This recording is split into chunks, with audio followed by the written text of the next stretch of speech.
Certains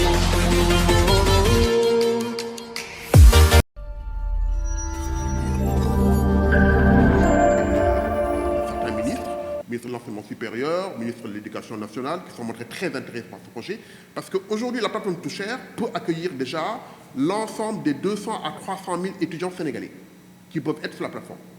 Le cas de l'Université de Dakar est un cas qui nous intéresse beaucoup. On va rencontrer dans les semaines à venir donc, les autorités pour ça. Pourquoi? Parce que nous mettons en place une plateforme gratuite pour l'ensemble des étudiants sénégalais qui pourront être sur la plateforme. On peut même accueillir l'UVS sur la plateforme, pourquoi pas, aujourd'hui, qui peut mettre leurs cours sur la plateforme aujourd'hui et le diffuser de manière beaucoup plus importante. Nous ne sommes pas, encore une fois, concurrents du système éducatif. Nous sommes complémentaires du système éducatif. Nous permettons au système éducatif d'atteindre des personnes qui n'y ont pas accès, principalement, aujourd'hui. Donc, évidemment que nous allons, au fur et à mesure des pays où nous installons, collaborer avec les États. C'est évident, parce que le système éducatif aujourd'hui est financé d'abord par les États. C'est principalement l'État qui met l'argent dans le système éducatif. Les privés viennent après, bien sûr, après, important derrière, mais on va discuter avec les États. Donc nous le ferons au fur et à mesure. Nous avons voulu lancer ce projet, donc nous, de manière, comment dire encore, privée plutôt. On est des privés, on a une dimension privée, et comme tout projet de cette nature, on est obligé à un moment ou à un autre aussi de nous asseoir aussi avec les États, et on le fera. Donc ça, c'est prévu aussi dans les programmes de développement de la plateforme. Donc ça, c'est pour répondre à la question par rapport donc, à l'État du Sénégal aujourd'hui. On va certainement les rencontrer dans les semaines à venir. Après, c'est prévu au premier trimestre de 2022, pour voir un peu quels sont les partenariats qu'on peut avoir ensemble. Donc, pour ce qui est du sujet délicat de la collecte des données, alors, vous savez, le système du réseau social, un peu partout dans le monde, est régi par des règles. Il y a ce qu'on appelle donc les CGU, ce sont des règles. Aujourd'hui, quand quelqu'un s'inscrit sur une plateforme, il y a un ensemble de règles auxquelles il faut obéir aujourd'hui. Alors, ça c'est le gros problème un peu partout, ce n'est pas propre à Touchère, mais tous les réseaux sociaux ont les mêmes problèmes. Nous mettons en place sur la plateforme, donc nos règles, qu'on demande à chaque abonné de les respecter. Je donne un exemple, par exemple, un abonné qui est à l'université, ou un élève n'a pas le droit de mettre, par exemple, un ouvrage qui répond à un copyright, qui a des droits. Ça, c'est interdit. On le met de manière claire. On a mis en place un système de contrôle chez nous qui permet, en fait, souvent, on a eu des cas, un ou deux cas, par exemple, de personnes qui sont venues sur la plateforme, qui n'avaient rien du tout à voir avec l'éducation, on les signale. Et dès qu'on les signale, leurs comptes sont suspendus. Ça, c'est un problème donc, par rapport aujourd'hui au problème de sécurité. Par rapport aux données, aujourd'hui, les données personnelles, quand vous vous inscrivez sur la plateforme, c'est les données classiques d'un réseau social, aujourd'hui. Et il y a un grand débat aujourd'hui sur le réseau social, qui est sur la place publique, que tout le monde connaît, qui est là, aujourd'hui, et qui fait partie aussi de nos préoccupations. C'est clair. Donc nous devons aujourd'hui, nous aurons des données, beaucoup de données, on en a, c'est vrai, c'est la vérité, énormément de données, à travers le fait qu'on soit déjà un réseau social, les données qui seront partagées par les abonnés. Mais ça, c'est un sujet, aujourd'hui, chez nous, qui est important, qui est central. Et comme je le dis souvent, Touchère, réseau social, les abonnés qui sont sur le réseau social sont aussi propriétaires de leurs données, maîtrisent leurs données et aussi sont maîtres aujourd'hui de leur page. Donc ça, c'est important de le souligner. Nous, aujourd'hui, on n'a pas un modèle encore, bon, on l'aura peut-être dans 2 ou 3 ans, qui est régi par la publicité aujourd'hui. On aura une régie publicitaire dans quelques années, c'est possible. Mais on n'est pas régi par ça, parce que les données, c'est surtout pour la publicité que les gens l'utilisent. Donc aujourd'hui, on n'est pas encore à ce niveau-là. Donc voilà, ça c'est par rapport donc, à l'aspect données. Alors, oui. Avec voilà. Alors, justement, j'allais venir dessus par rapport à la connectivité en milieu rural. Ça, c'est le grand débat aujourd'hui. En Afrique, on est en retard pour tout ce qui est la connectivité aujourd'hui. nous allons mettre en place un système qui permet à un élève, à un étudiant, de télécharger un cours et de le lire et de le suivre hors réseau. Donc ça, c'est prévu aussi. Donc dans les zones rurales qui ne sont pas donc sur le réseau de la Sonatel ou bien des grands opérateurs de télécom. Ça, c'est des systèmes techniques que nous avons prévu de mettre en place, qu'on va mettre en place durant l'année 2022 pour régler ce problème de connectivité. Mais nous pensons quand même que l'Afrique, d'ici 2-3 ans, aura un réseau continental performant. Tout le monde est en train de travailler dessus, tous les grands opérateurs sont dessus. Donc ça, c'est pour répondre à ça.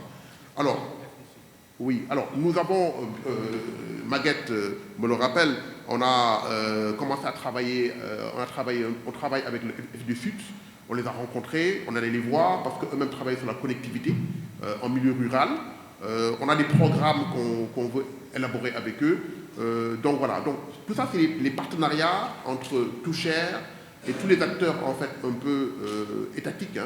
FDSUD c'est un département de l'ARTP avec lequel certainement nous allons travailler pour tout ce qui concerne la connectivité en milieu rural, où il y a un problème de connectivité.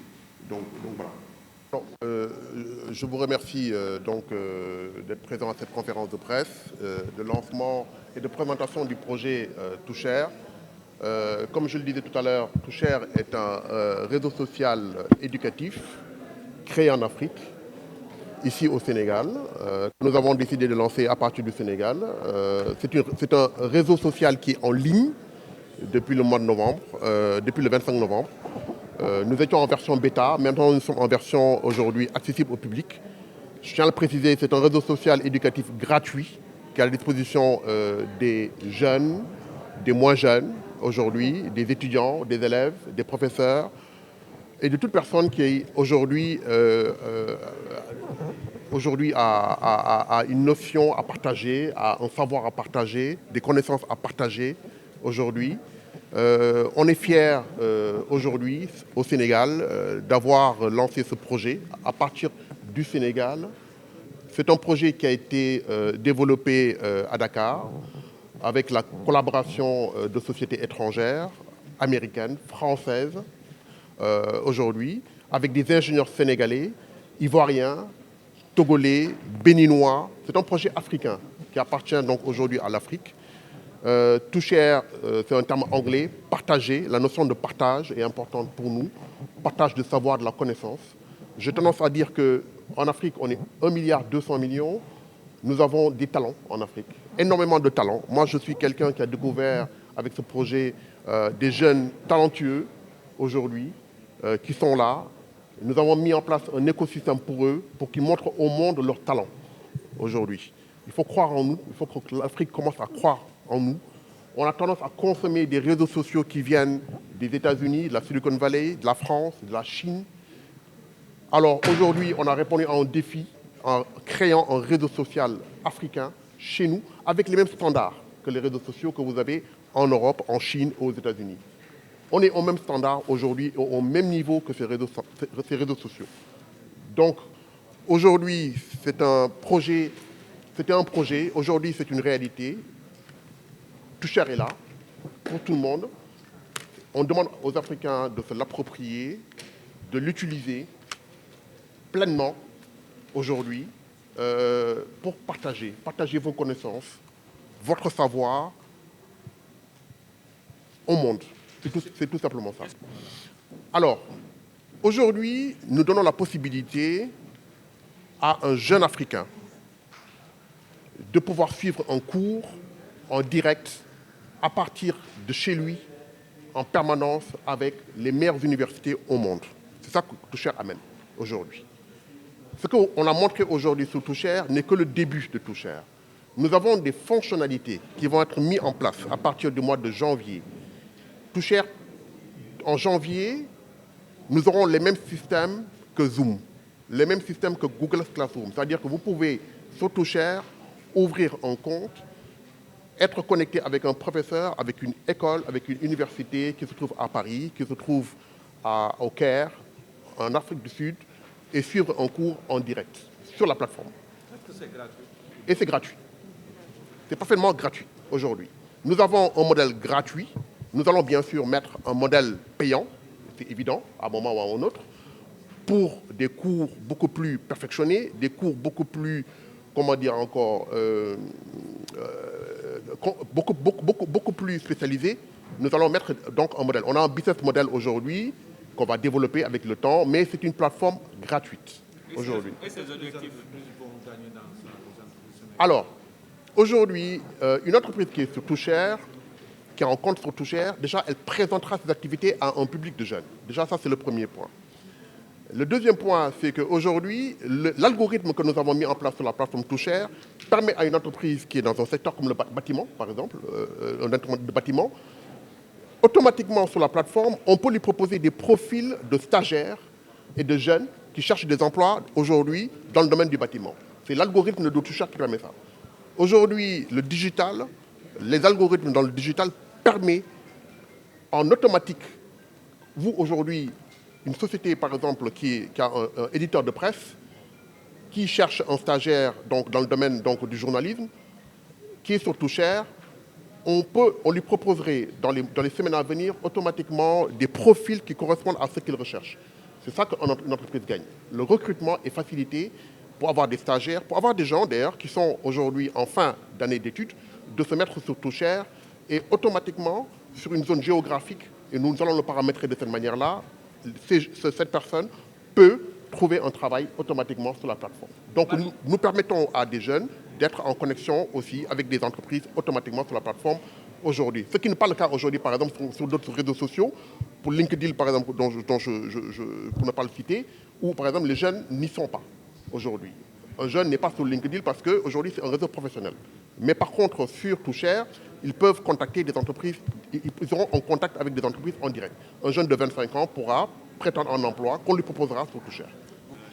Oui, alors aujourd'hui, Touchère est un réseau social. Hein. Aujourd'hui, vous avez aujourd'hui, moi-même, j'étais assez sceptique il y a une dizaine d'années quand on me disait que le téléphone portable allait être utilisé par un paysan du Bundu. Aujourd'hui, c'est le cas. Aujourd'hui, un paysan du Bundu qui ne sait ni lire ni écrire utilise le téléphone portable. Demain, un paysan du Bundu qui aujourd'hui a envie de se perfectionner donc dans le domaine agricole, sur Touchère, trouvera très certainement un talent africain qui se trouve donc au Zimbabwe ou en Ouganda, qui cultive sa terre et qui mettra un petit contenu de quelques minutes pour expliquer comment cultiver sa terre. Donc voilà, c'est ce que nous faisons demain. Tout ce qui est aujourd'hui savoir et connaissance aujourd'hui, qui est à notre disposition, une personne peut la poster sur Touchère et la partager sur Touchère. Donc c'est ça aujourd'hui l'idée de Touchère. C'est vraiment le partage de connaissances et de savoir grâce au réseau social. Parce que le réseau social tel qu'il est configuré le permet aujourd'hui. Il est utilisé pour autre chose, on utilise pour autre chose les réseaux sociaux, mais à la base, un réseau social tel qu'il a été conçu, pour moi, à mon humble avis, aurait dû être utilisé pour transférer et transmettre du savoir et de la connaissance aujourd'hui. Voilà, donc bon, on ne va pas refaire le monde, mais on va essayer, nous, d'y contribuer en mettant en place un écosystème éducatif. Aujourd'hui, on a des gens qui viennent sur Touchère, qui veulent faire de la politique, qui veulent aujourd'hui amener un autre débat. Rapidement, ils comprennent qu'ils ne sont pas dans l'environnement pour ça. Ils sont là pour étudier, pour le savoir et la connaissance. Et ça, on est fiers de l'avoir fait. Et nous créons cet écosystème donc, qui sera à la disposition de tout un chacun. Merci.